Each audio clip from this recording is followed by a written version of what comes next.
नमस्कार। आज हम इलेक्ट्रो होम्योपैथी की दुनिया से एक बहुत ही खास रेमेडी S9 के बारे में बात करने वाले हैं। चलिए इसे थोड़ा और गहराई से समझते हैं।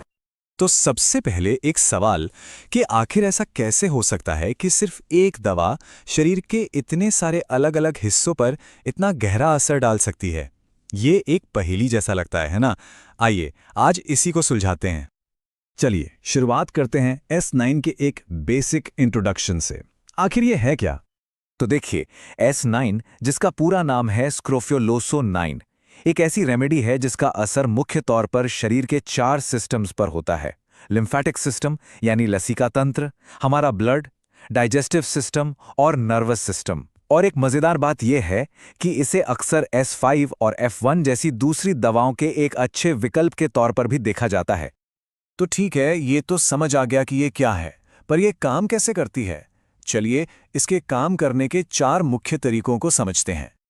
पहला और सबसे जरूरी काम ये हमारे लिम्फेटिक सिस्टम पर करती है। आप इसे शरीर का ड्रेनेज सिस्टम समझ सकते हैं।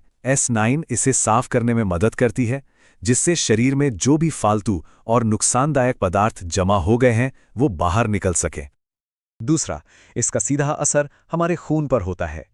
इसका काम है ब्लड की क्वालिटी को बेहतर बनाना और ब्लड सर्कुलेशन को नॉर्मल करना। इसीलिए कहा जाता है कि जो भी बीमारियां खून की खराबी की वजह से होती हैं, उनमें ये काफी मददगार साबित हो सकती है।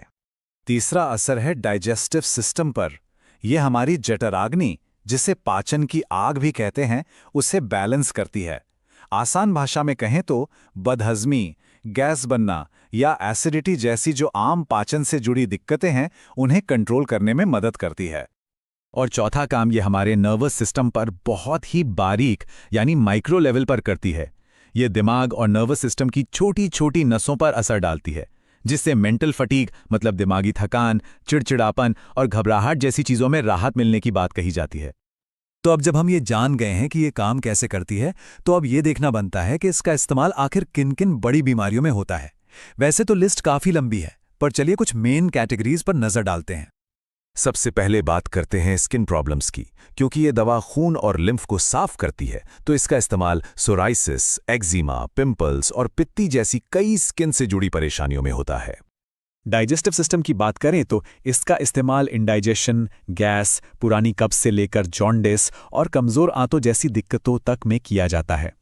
ये दिखाता है कि ये पाचन को रेगुलेट करने का काम करती है। और नर्वस सिस्टम के अलावा इसे जनरल हेल्थ सुधारने के लिए भी इस्तेमाल किया जाता है, जैसे कि दिमागी थकान, नींद ना आना, शरीर में आम कमजोरी महसूस होना और यहाँ तक कि पुराने बुखार में भी। अब ये स्लाइड काफ़ी इंटरेस्टिंग है, क्योंकि यहाँ इसका प्रैक्टिकल यूज़ दिखता है। आप देख सकते हैं कि कैसे अलग अलग बीमारियों के लिए S9 की डोज या कह लें डाइल्यूशन बदल रहा है।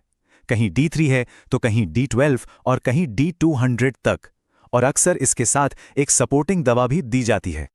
और यहीं से एक और बहुत ही दिलचस्प बात सामने आती है, और वो है पोटेंसी का राज। मतलब S9 का असर इस बात पर बहुत निर्भर करता है कि उसका डाइल्यूशन कितना है। तो समझने वाली बात यह है कि S9 की जो मीडियम पोटेंसी है, जैसे D30, वो फंक्शनल और एक्यूट मामलों में, मतलब जो नई नई दिक्कतें हैं उनके लिए इस्तेमाल होती है। ये स्किन और ग्लैंड्स पर काम करती है। वहीं जो S9 की हाई पोटेंसी है, जैसे D200, वो बहुत गहरी, पुरानी और स्ट्रक्चरल दिक्कतों में काम आती है, जैसे हड्डियों की बीमारियां या दूसरी पुरानी बीमारियां। तो चलिए अब तक जो भी हमने समझा है उसको एक बार संक्षेप में देख लेते हैं। अगर S9 को एक लाइन में डिफाइन करना हो तो वो ये है: लिम्फेटिक और ब्लड प्यूरिफायर प्लस डाइजेस्टिव और नर्वस रेगुलेटर। मतलब एक ही दवा जो शरीर की सफाई भी कर रही है और साथ ही 2 बड़े सिस्टम्स को रेगुलेट भी कर रही है। ये इसकी पूरी कहानी कह देता है। तो कुल मिलाके बात यह है कि S9 एक मल्टी सिस्टम रेगुलेटर है, और इसकी सबसे बड़ी खासियत यह है कि इसकी पोटेंसी बदलने से इसका काम करने का दायरा भी बदल जाता है। कम पोटेंसी नई और फंक्शनल दिक्कतों पर, तो ज्यादा पोटेंसी पुरानी और गहरी समस्याओं पर काम करती है। और आखिर में ये पूरी बातचीत हमें एक बड़े सवाल पर सोचने के लिए मजबूर करती है।